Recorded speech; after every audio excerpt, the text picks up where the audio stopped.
Dans notre rubrique Elle arrive en collection, nous allons vous présenter une petite française, une petite bombe tricolore très sympathique, très rare aussi, une des premières dans son genre, puisqu'elle est sortie en 1976, c'est une Renault 5 Alpine.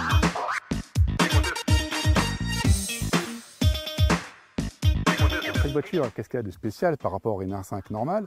Eh bien, elle a une suspension beaucoup plus ferme, des roues beaucoup plus larges et un moteur plus puissant. C'est un 1,4 litre de 93 chevaux.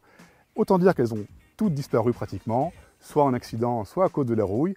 Et ça se paye relativement cher, entre 15 et 20 000 euros pour un bel exemplaire. Celui-ci est parfait, il va coûter un petit peu plus, mais franchement, ça vaut vraiment la peine.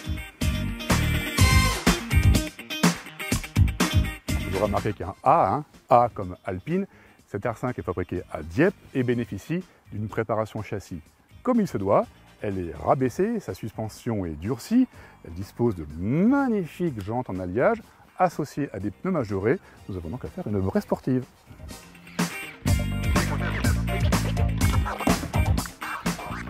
Alors à bord, on retrouve les sièges apparus sur la 5TS, des magnifiques sièges intégraux, très confortables. Et il y a quand même des différences, notamment le levier de vitesse. Nous avons ici une boîte 5 et nous avons aussi un volant en cuir sportif qui donne le ton. Ah.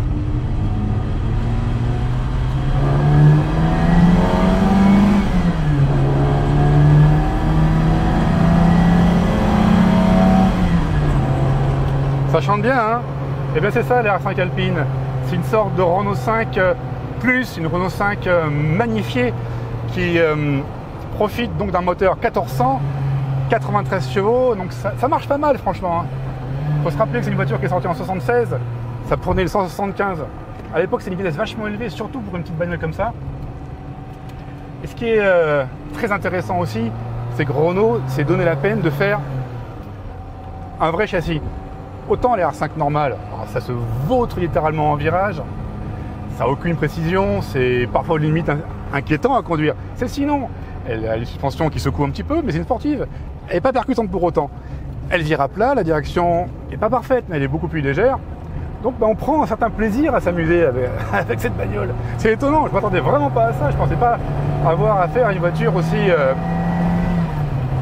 bien faite en fait, et même polyvalente. Parce que, étonnamment, elle tire relativement long, donc le moteur tourne pas si vite que ça. En ville, elle est relativement souple. Donc, on peut à la fois s'en servir pour tous les jours, pour faire ses courses, et ensuite pour rouler sur l'autoroute à 170, 180 en Allemagne, bien sûr, pas en France, interdit, sans aucun problème. La polyvalence de cette R5, dite sportive, c'est une Alpine, est parfaitement étonnante.